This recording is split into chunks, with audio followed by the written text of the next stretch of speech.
et bienvenue dans Va Vie et Entreprends, le podcast qui met en avant des parcours inspirants. Et en parlant de gens inspirants, je vous présente Ornella Cohen.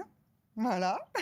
Merci beaucoup de me recevoir. On va parler de toi, de ton parcours, de Mhm. tes inspirations, de tes doutes, de toute ta vie, Ok. personnelle et professionnelle. Parce qu'il y a beaucoup de choses à dire là-dessus. Mais pour moi, c'est un honneur parce que tu es une fille géniale, talentueuse, drôle. Et tout ça se ressent énormément dans ton salon. Merci. Puisque Ornella a un salon dans le 16e arrondissement que tout le monde commence un petit peu à connaître, aussi grâce au réseau. Et donc, voilà, je vais te C'est laisser... gentil. Merci beaucoup. Je suis très touchée, Elodie. En plus, on se connaît très on bien. se connaît super bien. Et tu as les yeux qui brillent, donc ça me touche beaucoup. Alors, Ornella Cohen, née Zetoun. Oui. Je cite ces deux noms parce que Ornella, c'est ça. C'est cause. C-O-Z-E. La contraction de ces deux noms. Tu as 42 ans, tu es mariée, tu as maman de 3 enfants. Exactement. Donc, tu vas nous parler aussi de ta vie de femme, de mère, d'entrepreneuse, puisqu'on va s'adresser à des gens qui veulent se lancer. Ok. Toi, tu t'es lancée dans plein de domaines différents, mais toujours avec la même passion, la coiffure. Tu as grandi en banlieue, une vie heureuse avec tes parents, très famille. Tu me disais que la vie de ta famille a toujours compté. C'est toujours le cas? Bien sûr. Tu étais une élève moyenne, tu détestais l'école. Ouais, j'aimais pas l'école. Tu t'ennuyais. Ouais, tu avais du mal à rester en place. J'avais beaucoup de copines, mais j'étais très stressée par l'enjeu que ça allait donner par la suite déjà. Et puis, je sais pas, j'aimais pas cette atmosphère avec les profs. J'avais pas trop envie de me donner autant que je me suis donnée, par exemple, après pour la coiffure. J'étais pas bien dans mes baskets, en tout cas en classe. J'étais bien dans mes baskets à la récré, avec mes copines, parce que même des fois, ça m'arrivait de les coiffer pendant la cour. C'est vrai? À quel âge? Très, très tôt. C'est vrai? Très, très tôt. Tu faisais des tresses, tu faisais tout ça? Très tôt. Tu coupais pas quand même. En fait, toutes les petites. Tu coupais pas? Non, je coupais pas. J'aurais pu ramener mon petit ciseau. Mais non, en fait, très jeune, tu sais, toutes les filles, elles veulent jouer soit à la maîtresse, soit à la coiffeuse. Ouais. Sauf que moi, c'était pas on joue à la coiffeuse et après, Non, plus toi, tard, c'était, tu deviens ouais. docteur. Ouais. Je Toi, suis restée. c'était vraiment Coiffeuse. Voilà, on jouait à la coiffeuse, ok, et je jouais à la coiffeuse déjà très jeune. J'ai l'impression de jouer encore à la coiffeuse, c'est ça qui est sympa. Ça a toujours été en toi. Ça a toujours été en moi. J'ai toujours aimé même la texture, la matière, rendre belle, la beauté en général. Mes copines, je voulais qu'elles soient les plus belles. Donc même quand on était à l'âge de l'adolescence, c'était très important pour moi qu'elles soient super bien coiffées. Et il y avait des coiffeurs dans ta famille ou comment ça s'est passé? Comment tu as commencé à aimer à ce point-là la coiffure? Je pense que c'était peut-être dans les gènes parce que c'était le premier métier de mon grand-père, chose que je ne savais pas du tout d'ailleurs, je l'ai appris très tard. Et mon grand-père a eu un rôle quand même assez important dans ma décision de choisir la coiffure parce qu'à la base, il était complètement contre. Alors qu'il était coiffeur. Alors que c'était son premier métier. Mais justement, parce qu'à l'époque, bon, aujourd'hui, je pense qu'il aurait 100 ans, donc voilà, c'était il y a très, très, très longtemps. Il disait que c'était un métier où tu pouvais avoir des varices, t'étais tout le temps debout, c'était pas fait pour moi. Et moi, je lui disais très jeune, parce qu'il est mort quand moi, j'avais 9 ans. Donc, j'ai dû lui en parler vers mes 6-7 ans, parce que je me rappelle qu'on en avait longtemps parlé. Et t'as fait peur avec les varices. Et il m'avait dit, mais ma fille, ne fais pas ce métier-là. Enfin, ma petite fille ne fait pas ce métier-là, c'est pas un métier pour toi, tu vas être tout le temps debout, tu auras des varices. Donc moi, j'ai mis une croix dessus, en fait. Pour moi, mon grand-père, il avait... La parole de ton grand-père, la parole de la famille. Ah oui, pour moi, c'était impossible d'aller à l'encontre de ça. Donc mon grand-père m'avait pas conseillé de faire ce métier-là parce que les conditions de l'époque aussi n'étaient pas agréables et que, voilà, c'était pas un métier pour lui qui était bien. Alors du coup, à quel moment t'as eu le droit, enfin tu t'es octroyé le droit ou tu en as parlé avec ta famille? En fait, moi, je me suis mis une vraie croix là-dessus. C'est-à-dire que pour moi, ça restait un jeu de coiffer.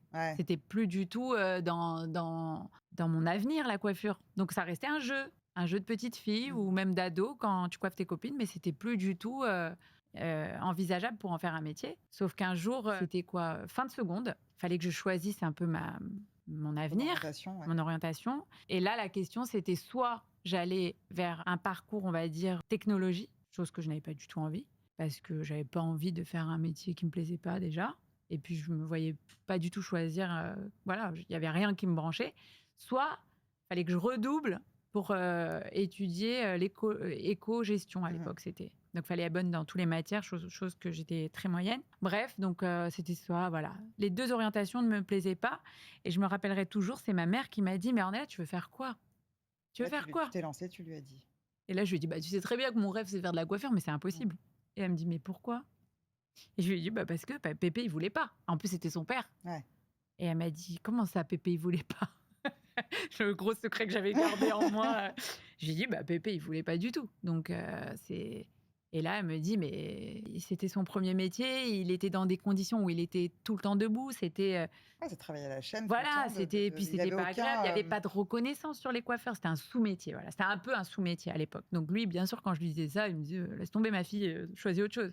Et là, ma mère, qui est très ouverte d'esprit, m'a dit, mais fais ce que t'aimes, fais ce que t'aimes. Et t'inquiète, et elle m'a réconciliée, parce que c'est son père. Donc aller à l'encontre de la parole sacrée de mon grand-père, qui est pour nous le dieu de la famille, et qui me dit, donc j'ai l'approbation de ma mère, qui me dit, Ornella, fais ce que t'aimes, parce qu'aujourd'hui, les conditions sont différentes, et c'était en plus il y a 26 ans, donc elles sont encore plus différentes au jour d'aujourd'hui, mais déjà il y a 26 ans, elle m'a dit, fais un métier que t'aimes. Elle m'a dit, pour avoir fait beaucoup de métiers, choisis un métier que t'aimes, et t'inquiète pas, tu vas pouvoir t'asseoir, tu n'auras pas de varices, tu iras chez le phlébologue. Enfin, elle m'a trouvé tous les arguments possibles pour me réconcilier finalement avec ça, parce qu'elle savait, je pense, que j'aimais ça. Donc là, ce que tu peux dire à ceux qui nous écoutent, c'est qu'en fait, on ne peut pas lutter contre une passion ou une vocation. C'est-à-dire qu'en fait, il faut aller, en tout cas, se donner les moyens. Franchement, il ne faut pas se mettre des barrières en réalité. Il ne faut pas se mettre des barrières. Et combien de fois ça m'a servi de leçon finalement de me dire, fais-le. Parce que, voilà, là, j'ai eu cette approbation parce que j'ai commencé très jeune, j'avais que 15 ans et demi. Mais aujourd'hui, je me dis, mais dans n'importe quel projet, je ne réfléchirai pas autant.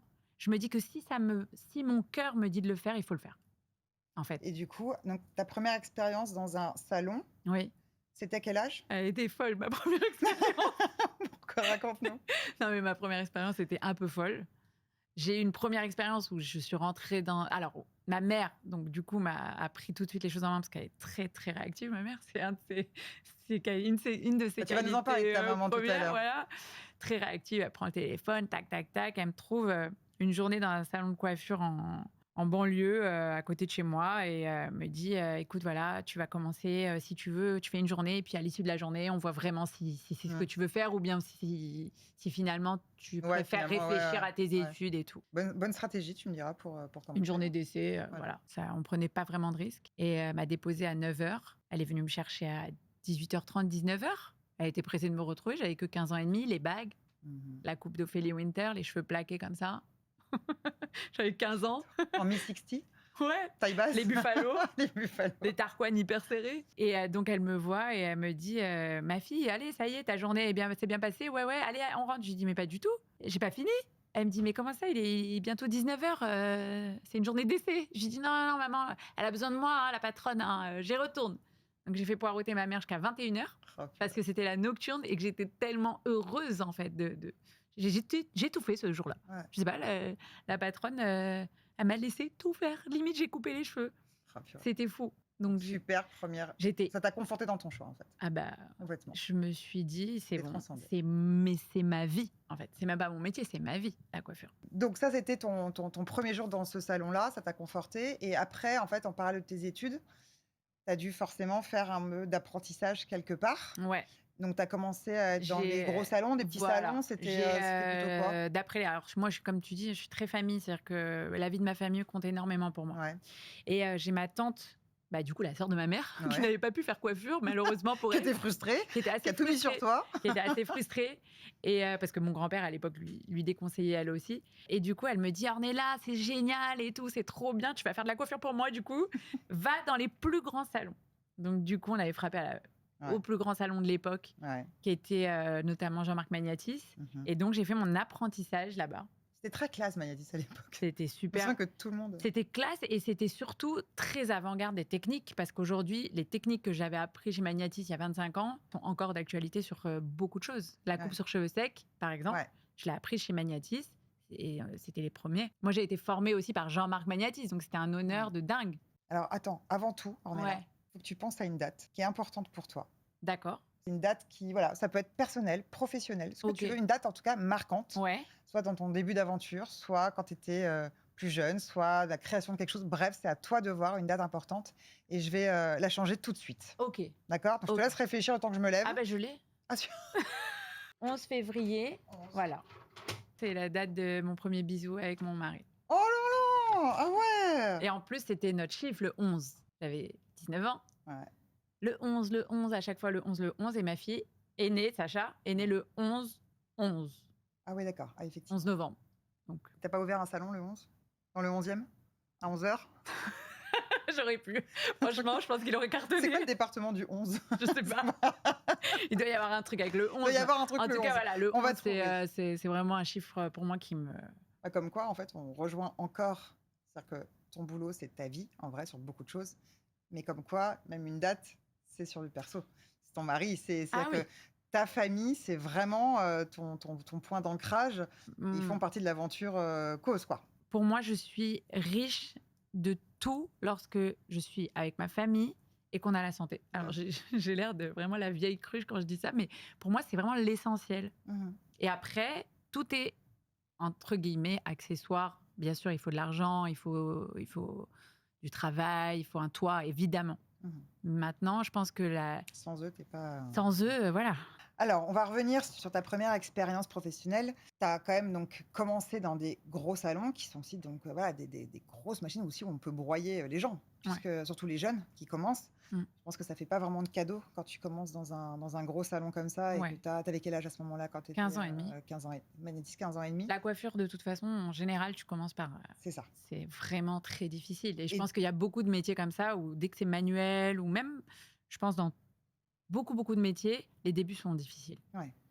Et du coup, tu en as tiré quoi alors, même avec du recul aujourd'hui, est-ce que tu en as tiré des leçons? C'est-à-dire que tu vas dans un gros salon, tout le monde peut penser que c'est pas parfait, il n'y a rien de parfait, mais que c'est là que je vais apprendre, c'est là que je vais me former, c'est là que je vais essayer de refaire, parce que eux, c'est des gros salons, donc ils ont marché, donc je vais refaire la même chose. Est-ce que toi, après, tu as refait les mêmes choses, ou est-ce que tu as vu des choses qui te dérangeaient profondément et qu'en fait, du coup, tu as corrigé le tir, en fait? Ta touche, ta marque à toi, c'est-à-dire que c'était vraiment ta... Alors, c'est un peu comme avec nos parents, c'est-à-dire qu'on a un exemple, on a une adolescence, une jeunesse, et souvent, soit on veut faire l'inverse, soit on veut leur ressembler, ou on veut faire un peu les deux. C'est-à-dire, les choses font qu'on leur ressemble, mais qu'il y a des choses qu'on se dit non, je reproduirai pas, parce que t'en as souffert. C'est pas la crise d'adolescence. Exactement. Je vous aime, mais je vais faire complètement différemment. En fait, inconsciemment, tu dis non, ça. Et puis même des fois, inconsciemment, tu fais l'opposé de ce que tu as reçu parce que tu veux pas. Mais c'est vrai que dans les grosses machines, comme tu dis, les gros salons qui tournent comme ça, avec beaucoup de clientes, beaucoup de personnel et tout, il y a des choses... Et la notoriété, l'ego. La notoriété, l'ego, oh là là, n'en parlons pas. Et puis, les coiffeurs, je pense que c'est un métier où les gens ont spécialement un ego de dingue. C'est-à-dire que moi, déjà ça, j'ai toujours dit, même avec mes employés et tout ça, l'ego, vous le mettez de côté. On est là pour avancer intelligemment. Mais du coup, tu te voyais à ce moment-là, quand tu as commencé, tu te disais, plus tard, je vais travailler dans un salon. C'est-à-dire que dans un salon, dans le sens, je vais faire partie d'une chaîne, ou en tout cas, je vais être salarié dans un salon, ou est-ce que tu voulais très vite monter ton propre salon? Alors, à peu près dans ce... Moi, je suis sortie très riche de toutes les connaissances de mon apprentissage, parce que, comme je t'ai dit, j'ai fait beaucoup de grands salons avec des techniques très pointues. Donc, j'étais à l'aise avec ça, je me trouvais douée, j'étais contente de ça et tout ça. Après, j'ai voulu voir beaucoup de choses dans la coiffure. J'ai pas voulu me réduire. C'est péjoratif de dire ça, mais j'ai voulu vraiment voir toute la palette de la coiffure. Donc, j'ai fait de tout. J'ai fait du studio, j'ai fait de la photo, des défilés, de la télé. J'ai voulu vraiment avoir une vision globale de la coiffure. J'ai coiffé les plus belles femmes du monde. J'ai fait du relooking, je travaillais pour une agence de conseil en images. Donc en fait, tout ce petit parcours-là, c'est ça qui m'a permis aussi... Tu as énormément appris justement de... Et beaucoup la couleur, j'ai appris toute seule la couleur. On m'a jamais appris c'est vraiment toute seule, la couleur. Donc autodidacte de la couleur. Pas de la coupe je sais que non, mais la couleur, c'est avec mes plantages, mes mélanges. C'est ce qu'on dit depuis le début, en fait, c'est les échecs qui te font aussi avancer et grandir. Des vrais échecs, par contre. Elle s'en souvient encore. J'espère que... Est-ce que tes anciennes clientes de cette époque-là, quand tu faisais en tant que modèle? Est-ce qu'elles reviennent aujourd'hui dans ton salon? C'est vrai? Beaucoup. En fait, là, je me rends compte, parce que plus les années passent, évidemment, plus je me dis, waouh, je commence à avoir de la bouteille dans le métier. Et plus je me dis qu'en fait, elles sont grave fidèles. Donc, t'en as que je revois pas pendant 10 ans, qui reviennent. Hier, pareil, ça s'est passé hier. C'est vrai?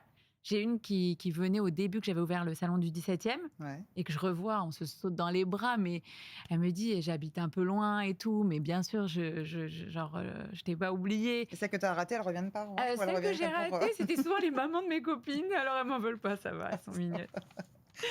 Donc, tu as travaillé 4 ans en conseil image studio, c'est ça? pourquoi tu as voulu ouvrir ton salon après? Comment ça s'est passé? Tu as ouvert ton salon tout de suite ou qu'est-ce qui s'est passé avant Moi, le je voulais 17e? pas, moi, je voulais pas du tout avoir de voulais pas? salon. D'accord. Parce que, en fait, pour moi, c'était l'angoisse d'avoir un salon. Ouais, Et d'être même attaché quand à je un lieu passais dans fixe. la rue devant un salon de coiffure, ça m'angoissait. Ah ouais, J'avais d'accord. un petit trauma, je pense, Mmh. des salons de coiffure. Mmh. De mon époque, c'était tellement, comme tu dis, un peu à la chaîne, une pression, fallait pas, à la limite, pas s'asseoir, pas se regarder, tout ça. Donc, c'était un petit peu difficile. Et je voulais surtout pas avoir un salon de coiffure comme ça, où chaque cliente, face à leur miroir, limite, elles veulent pas trop la coupe ni la couleur de la coiffeuse qui s'occupe d'elles. Elles sont comme ça, elles se disent pourvu que je sois pas foirée. Enfin, l'ambiance, l'atmosphère Ouais. un peu froide comme ça me Donc stressait. c'était pour toi complètement excite du coup Ah d'avoir oui, un oui, salon. Tu complètement voulais, excite. ouais, Ouais. complètement Ah, excite. complètement excite. Et pour la petite histoire, bah voilà, j'étais moi à l'époque où on a pris la décision, je dis on parce que mon père est dans la boucle, d'ouvrir le salon, le premier. J'étais chez moi dans ma maison et j'ai élevé mes enfants et j'avais fait un Et donc tu petit avais tes salon de enfants aussi à ce coiffure. moment-là, ouais. J'avais monté mon petit salon de coiffure dans mon sous-sol, en fait, pour pouvoir être là aussi T'étais pour mes cachée. enfants. Ouais. Quel gâchis. Coiffeuse cachée. Et tu coiffais qui alors à ce moment-là? Comment tu trouvais tes clientes dans ton petit salon? Bah, j'avais beaucoup de C'était que clients. des rationnels? Ou Ouais, j'avais c'était, beaucoup de clientes qui venaient, du enfin, que quartier? j'avais déjà depuis le début du commencement. Donc, j'avais quand même un vrai petit réseau qui venait jusqu'à chez moi et beaucoup de Paris aussi Ouais. qui venaient jusqu'à Saint-Brice. Donc, elles se tapaient, je sais pas combien de kilomètres, elles venaient. J'avais quand même une petite clientèle. Mmh. Et je pense qu'un jour, mon père a dû sentir que c'était du gâchis d'être dans un sous-sol. Il m'a dit écoute, il y a un petit salon de coiffure rue Fourcroy dans le 17e. Il faut absolument que tu ouvres un salon là-bas. Et je lui ai dit non, mais Oublie-moi. oublie-moi, moi je suis très bien, je suis avec mes enfants, j'ai mon salon, tout va bien. Et je veux pas me consacrer que dans un salon avec des horaires de dingue. Et je ne veux pas passer à côté de mes enfants. J'aimais pas du tout les ambiances Ouais. de salon de coiffure, donc c'était pas du tout possible. Laisse-moi élever Laisse-moi mes tranquille. enfants et après je reprends mes shootings, mes voyages, mes machins, je suis très contente. Et tout l'été, comme ça, on était partis en vacances ensemble. Et tout l'été, il m'a dit allez, non, non, non, allez, non. Jusqu'au jour, il m'a dit bon, bah écoute, c'est pas grave, je vais le prendre moi. Non mais c'est énorme. Oui, il est coiffeur lui aussi ou pas? Pas du tout. Il voulait en faire quoi? Je sais pas. Il m'a dit bah je vais le prendre moi, hein, c'est pas grave. Petit loyer, je le prends moi. J'ai dit mais enfin. Pire, je dors dedans. C'est pas grave. Bah c'est ça. Je dis mais enfin papa, t'es pas du tout coiffeur, c'est un métier d'être coiffeur. Il me dit oui mais pour toi tu me fatigues, tu veux pas, c'est du gâchis, je le prends. Il y a les bacs, il y a. Il t'a chauffé. Bah, Il t'a provoqué là. il m'a provoqué, pas chauffé, parce que je me suis dit il est fou.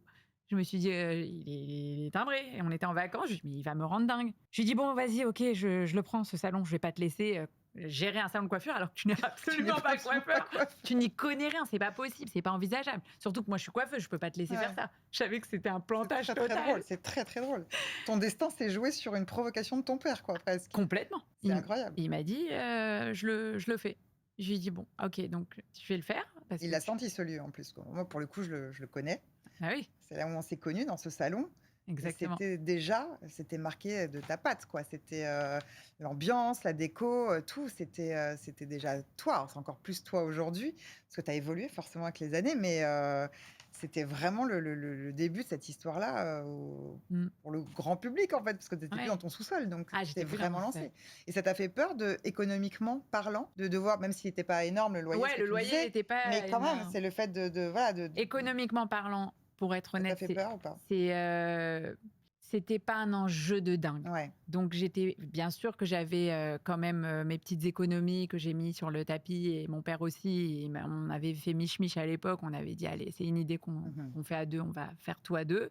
L'enjeu, quand je dis il n'était pas de dingue, c'est-à-dire que vraiment quand je parle d'un petit loyer, c'était un petit loyer. Et c'est vrai que ça m'a propulsée, parce que du coup je me suis dit bon, quand je fermerai au mois d'août, je vais pas transpirer tout le mois d'août. On va travailler l'année et on payera tranquillement le loyer. Et c'est vrai que c'est très important. Parce que quand tu démarres... Et du coup, il fallait que tu prennes aussi des gens avec toi pour travailler dans Exactement. le salon. Donc là, c'était aussi des salaires. Alors au début, j'étais toute seule. Hein. Toute seule, tu faisais tout. Ah, j'étais toute seule. Accueil, bac, coupe, tout. J'étais partout. D'accord. Ah oui. Ouais. Non, au début, on y allait très très mollo. Ouais. On a... Donc toi, c'était... Ton truc à toi, c'était je me lance, mais je mets pas tous les mots. Enfin, j'y vais vraiment à mon rythme. J'y étais à mon rythme parce que en fait, je me suffisais au début. J'avais pas toute la journée des clientes. Hein. Je les attendais les clientes un peu. Hein. Ah oui. Au début, j'attendais les clientes. J'attendais les clientes. Ouais. Comment tu communiquais pour qu'elles connaissent ton salon à l'époque? Il y avait beaucoup de bouche à oreille, il y avait mon petit réseau. Ouais. Et j'ai eu la chance aussi d'avoir un site à l'époque qui n'y avait pas les réseaux sociaux. Non, c'est ça, il n'y avait pas les Il n'y avait pas les réseaux sociaux, mais il y avait un site qui s'appelait meilleurcoiffeur.com. Sur Paris, ouais. j'étais la première. D'accord. Et parce que j'avais des bons avis. Ah, génial. Et là, c'était un carton, Ouais, parce c'est que ça. j'arrivais en tête de recherche. Mais t'as flippé quand même les jours où il n'y avait pas de J'avais flippé. clients en disant j'ai fait une connerie, Oui. je retourne dans mon sous-sol, ou est-ce que tu avais plutôt envie de dire non, je me sens bien ici, je sais que ça va donner un truc super, je continue. En fait, tu vois, c'est le côté un peu est-ce que je lâche? Il y avait des jours où je doutais grave, genre limite je pleurais le soir, et des jours où j'avais 3 clientes, et là je me suis dit, oh, c'est génial. Ouais, je suis la reine du monde. je suis trop bien, ça y est, c'est le début, tu vois. Ouais. En fait, c'est vraiment aléatoire. Ça a des journées où tu es trop contente et des journées où tu te poses 1000 questions, où tu te dis, est-ce que c'était la bonne idée? Et la bonne idée par rapport à tes enfants ou pas? Parce que du coup, on est maman, travailler, quand on est salarié, ça va, on a des heures fixes, on se prend pas trop la tête en rentrant le soir, on est avec elles. Là, c'est vrai que tu es passée tu les vois tous les jours parce que finalement, tu avais ton salon dans ton sous-sol, à Paris. Tu es attachée à un lieu toute la journée, tu les vois moins. Comment tu l'as vécu ça en tant que maman, entrepreneur qui se lance dans une activité mais avec déjà 2 enfants? Au début, c'était pas facile. Franchement, c'était pas facile parce que moi, j'ai manqué un peu de la présence de ma maman. D'accord. Donc, forcément, t'avais pas envie de refaire. J'avais pas du tout envie d'avoir ni moi ce manque, ni pour mes enfants le manque. Et j'ai pris sur moi. Et je me suis dit, quand je pourrai, le mercredi, j'éviterai de travailler. En fait, je me suis un peu donné un objectif de me dire, il faudrait absolument trouver une solution pour le mercredi. Même si je rentrais tard les autres jours, j'avais vraiment... Tu t'es mis des limites. Voilà, et je me suis surtout donné un objectif de me dire, vite, vite, vite. Encore aujourd'hui ou pas? Ah oui. Aujourd'hui, tu as ta limite. Il y a des jours où tu es qu'avec tes enfants. Ah, si tu te mets pas de limite, tu n'es pas équilibré, je pense. C'est un vrai équilibre pour nous et pour eux. Ouais, c'est l'équilibre qui... C'est un équilibre. Parce que j'ai eu ma période sans équilibre quand j'ai eu les 2 salons. Parce qu'à un moment donné, j'avais les 2 salons. Un succès, Dieu merci, extraordinaire. Et j'ai perdu cette limite. Et j'ai aussi été un petit peu perdue moralement.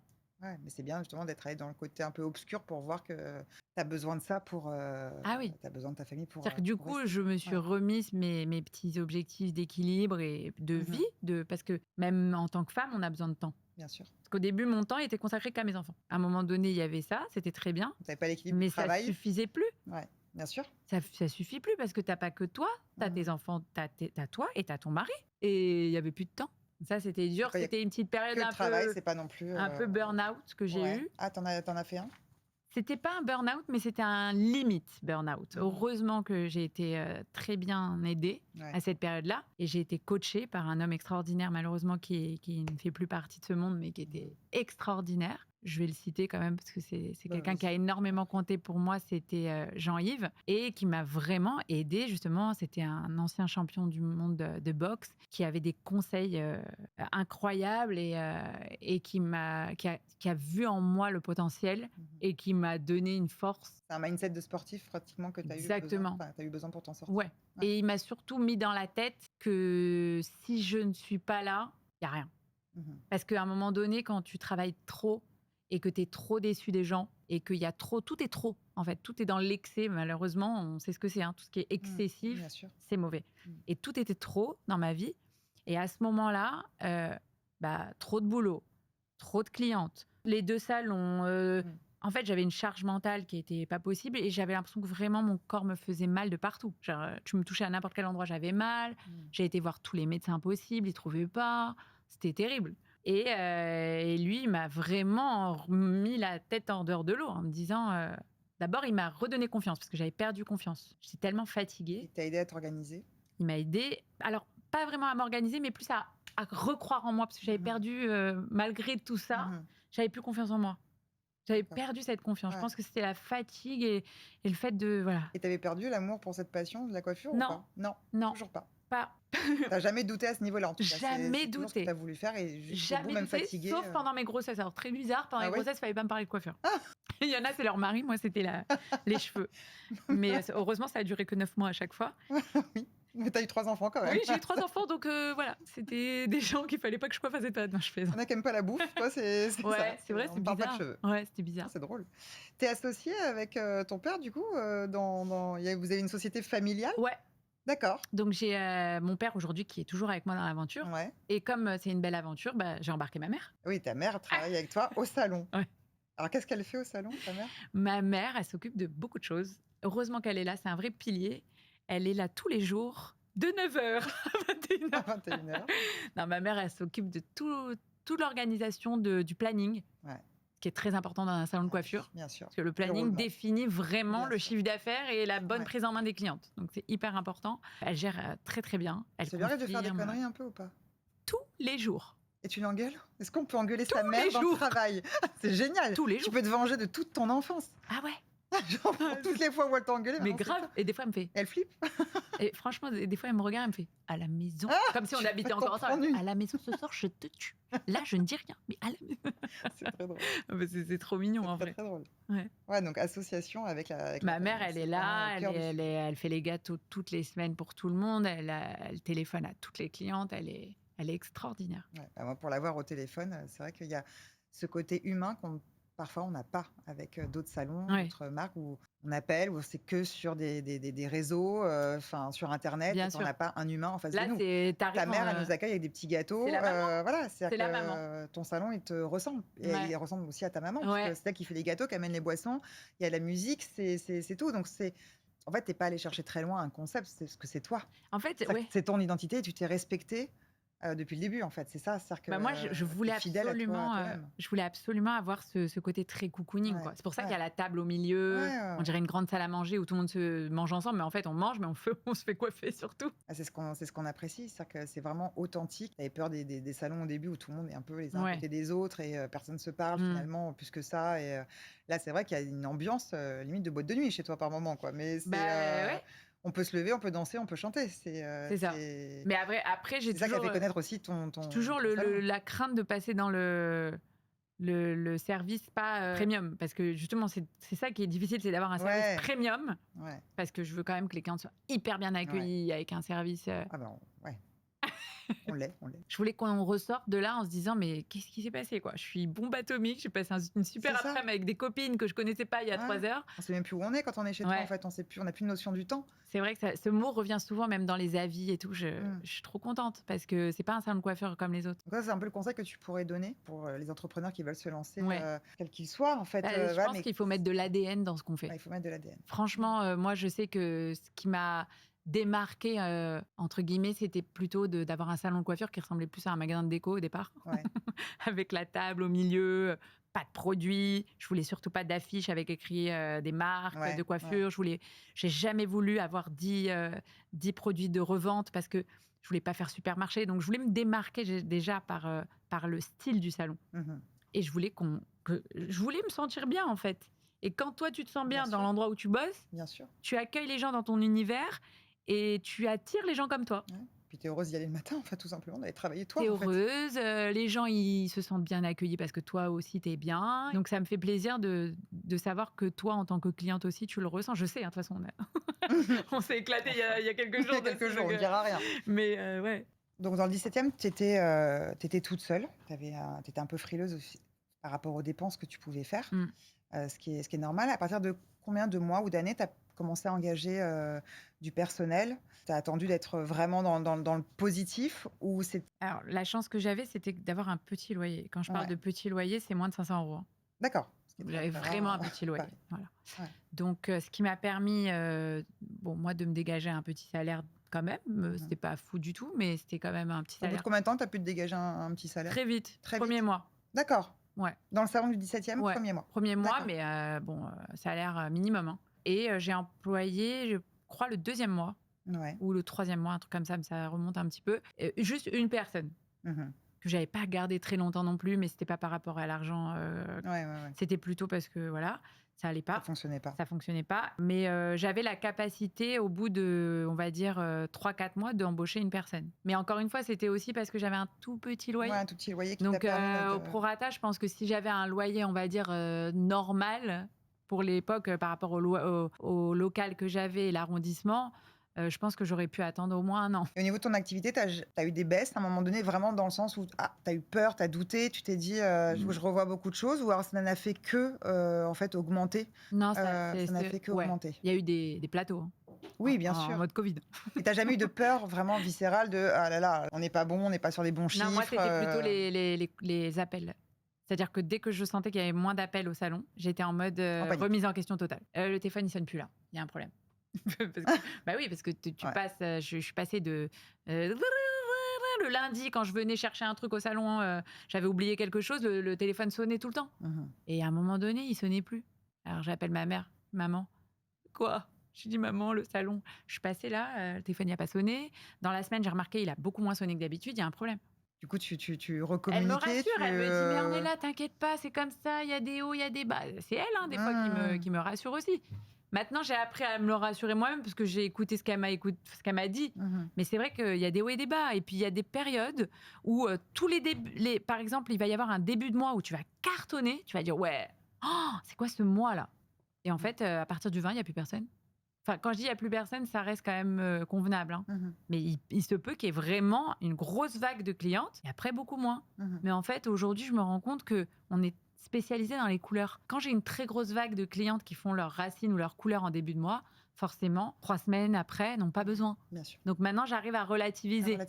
Mais j'ai eu des vraies périodes de doute. Je n'étais pas habituée, moi, au début à ça. Et du coup, tu as recruté, parce que vous êtes 16, ouais. Ça s'est fait d'un coup ou ça s'est fait à chaque fois progressivement 2, 3, 5, 7 ou d'un coup, tu as eu cette grosse vague avec le 16e arrondissement qui a fait que là, il fallait que tu recrutes en masse. Alors, du coup, c'est un risque financier aussi de recruter.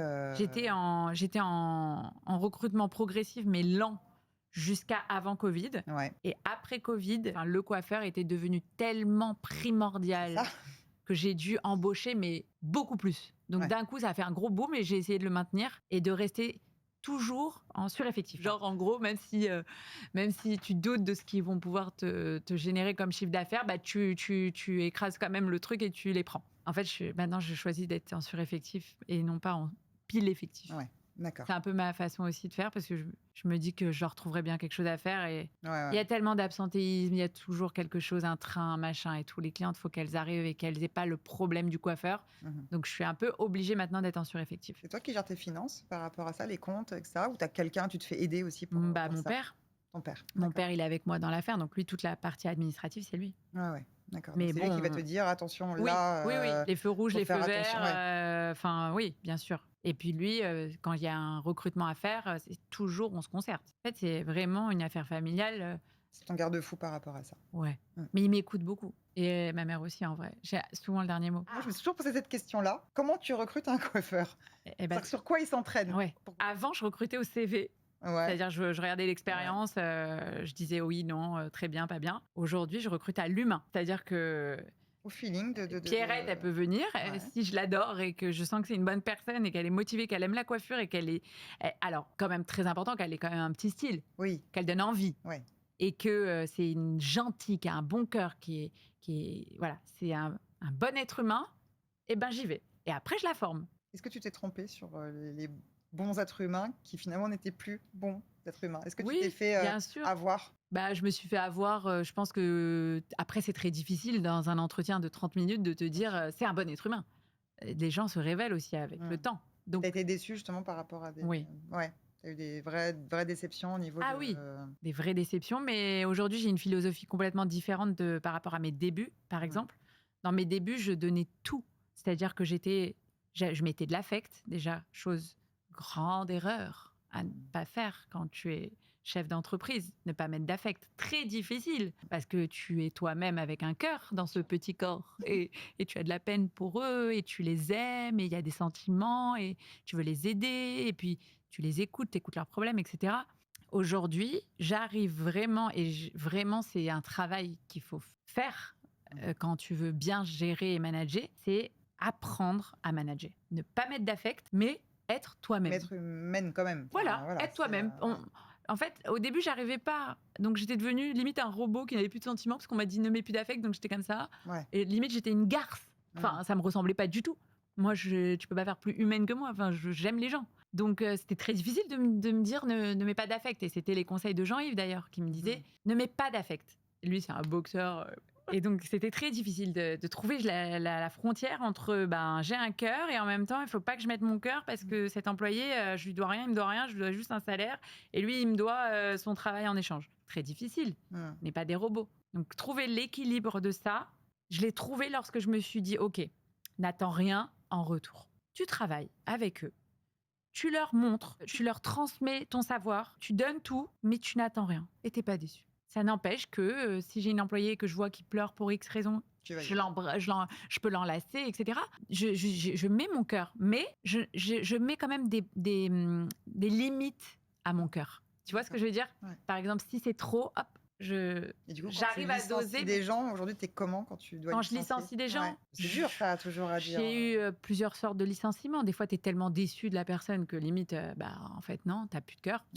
T'es trop déçu. Donc même toi, t'as envie de pas te venger. J'irai pas là, mais on va dire que les avocats s'en chargent parce que ça a été trop loin. Dieu merci, ça fait longtemps que j'ai pas eu de procédure comme ça où il y a un affrontement et des gens à problème parce que mon recrutement est différent aussi. Mais au début, oui, j'avais ce genre de problématique. Je me suis sentie plus forte. Je me suis sentie plus forte quand j'étais bien accompagnée aussi avec les avocats qu'il fallait. Aujourd'hui, t'as jamais découragé ça, justement, de toute la paperasse de l'entrepreneuriat où tu as ta propre boîte, faut déclarer, il faut virer, il faut machin, c'est des combats.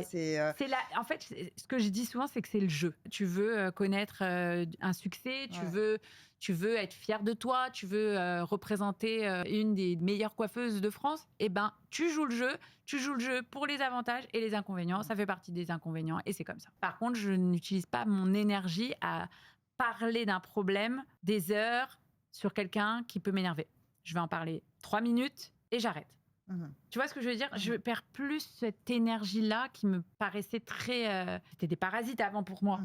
Aujourd'hui, je mets des limites à beaucoup de choses, en fait, je me suis rendu compte. Mais justement, alors, dans ton équipe, sur tes réseaux sociaux, Cause maintenant, c'est combien de followers ? On est la Cause. Bientôt 60 000. Bientôt 60 000. Pareil, les réseaux chez toi, il y a eu un grand écart. Au tout début, c'était vraiment plus de la... Bon, voilà, on communique sur qui on est, où on est.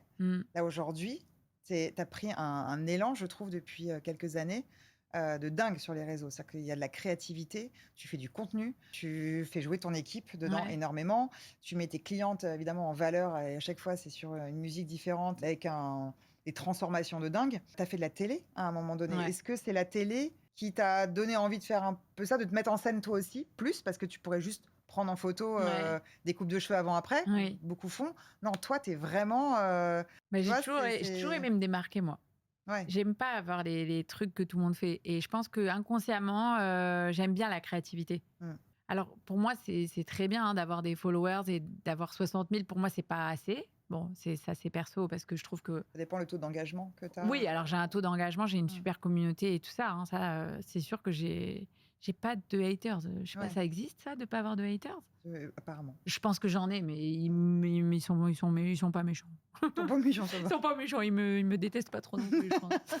Mais non, franchement, j'ai une super communauté. Du coup, tu as fait quoi comme émission ? J'ai fait Incroyable Transformation. J'ai fait quelques épisodes, j'en ai pas fait une tonne. T'es hyper à l'aise. Bon, là, t'es à l'aise aujourd'hui, etc. Mais j'aimais beaucoup. T'aimais beaucoup. J'aimais beaucoup. J'aimais beaucoup dans la lumière. J'aime bien, en fait. Ouais. Et surtout, t'aimais voir changer vraiment les gens. Parce que j'adore. C'est des vraies transformations. En fait, comme ça me plaît, ça me fait vibrer, ça me correspondait bien. Tout gravité logiquement, on va dire. Super. Et donc, la télé aujourd'hui, c'est fini ? Ou t'as d'autres Il n'y a plus d'émission. Non, mais autre chose ?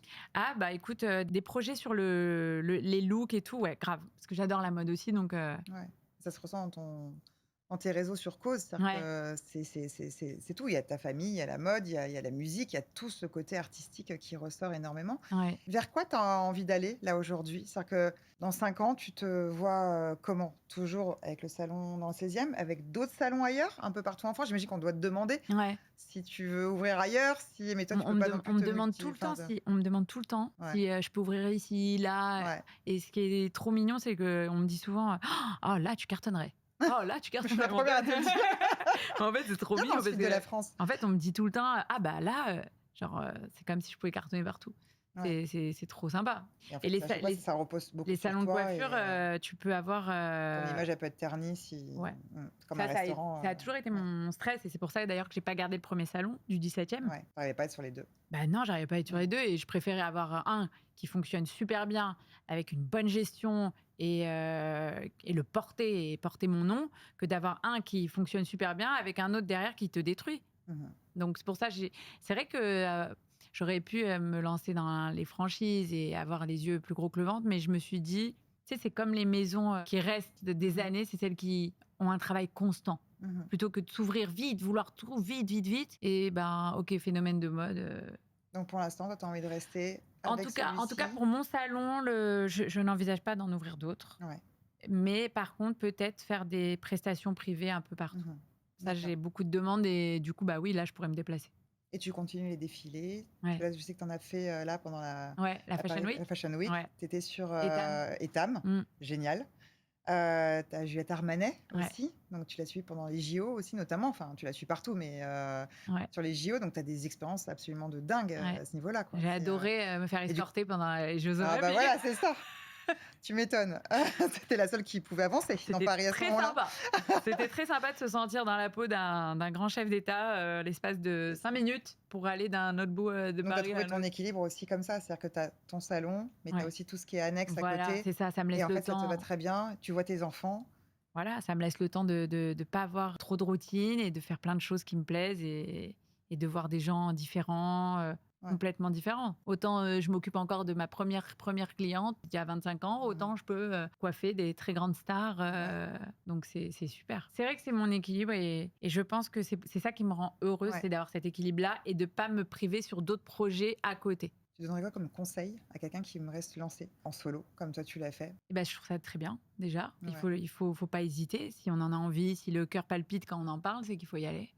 Et comme conseil, c'est de s'entourer de gens vrais. Alors, c'est très facile à dire, mais je pense que si on peut travailler au début avec quelqu'un de la famille, je pense que c'est pas mal. Ouais, donc toi, tu en tout cas, la famille, c'est... Moi, en tout cas, personnellement, je pense que cet équilibre-là, je l'ai beaucoup grâce à la famille. Après, je sais que c'est pas donné à tout le monde. On n'a pas toujours ses parents à côté. On n'a pas toujours... c'est pas évident. On a des fois des... Enfin, moi, je sais que ma mère, elle adore travailler, par exemple. C'était un cadeau pour elle de venir travailler avec moi. Mais tu as d'autres mamans qui n'ont pas... Voilà. Maintenant... faut y aller, faut pas avoir peur, faut pas se dire dès qu'il y a le moindre doute, je suis nulle, je suis truc, machin, c'est pas vrai. Il faut croire en soi et voilà, il faut foncer. Il faut pas trop se poser de questions, mais pas non plus être trop gourmand dans le sens tout miser, plus rien avoir, voilà. Comme tu as fait avec le premier salon. Faire les choses étape par étape, mais y aller à 100% quand il faut y aller. Et bien communiquer comme tu le fais aujourd'hui, parce que tu communiques quand même beaucoup. C'est-à-dire que c'est vraiment très important, ça te ramène quand même beaucoup. Franchement, les réseaux sociaux, je vois pas pourquoi il faut s'en priver. C'est gratuit, c'est une publicité permanente, tout le monde regarde. Faut y aller. C'est très important la communication, c'est vrai. Et de respecter, même au niveau de l'ambiance du salon, pas suivre forcément une tendance. Ah oui. Mais que le salon ou le commerce te ressemble. En tout cas, dans tous les corps de métier, je pense qu'on peut mettre de l'ADN et un peu d'humain. Tu vois, même mon cousin qui a une agence immobilière, je trouve qu'il fait bien parce que du coup, il met en avant le côté humain, l'équipe, les gens. C'est pas toute la journée des photos et des vidéos d'appartements. Il y a de l'humain derrière, il y a des gens qui travaillent et ça donne envie, ça donne confiance aussi. Donc, je pense dans tous les métiers, en fait, il faut absolument mettre de l'humain. On est des êtres humains, donc autant se montrer. T'as peur que les robots te prennent ton métier un jour ou pas? Franchement, j'ai très peur. Mais je pense que, heureusement, Dieu merci, c'est un métier artistique et le robot, il aura pas Enfin, je pense qu'il n'aura pas ce côté... je sais pas si on peut vraiment remplacer l'art, je crois pas. Merci Ornella d'avoir pris le temps merci à toi, tous ces précieux conseils. Merci à vous d'avoir suivi Va Vie et Entreprends, ce podcast qui retrace le parcours aujourd'hui d'Ornella. Comme quoi bosser en famille, ça peut être super bien. Il n'y en a pas beaucoup qui vous diront ça, mais j'espère qu'après ce podcast, vous en saurez plus et que vous serez rassurés. En tout cas, suivez votre passion, suivez votre instinct, entourez-vous. Allez-y doucement au début pour ensuite bien décoller, communiquer et entourez-vous et restez humain.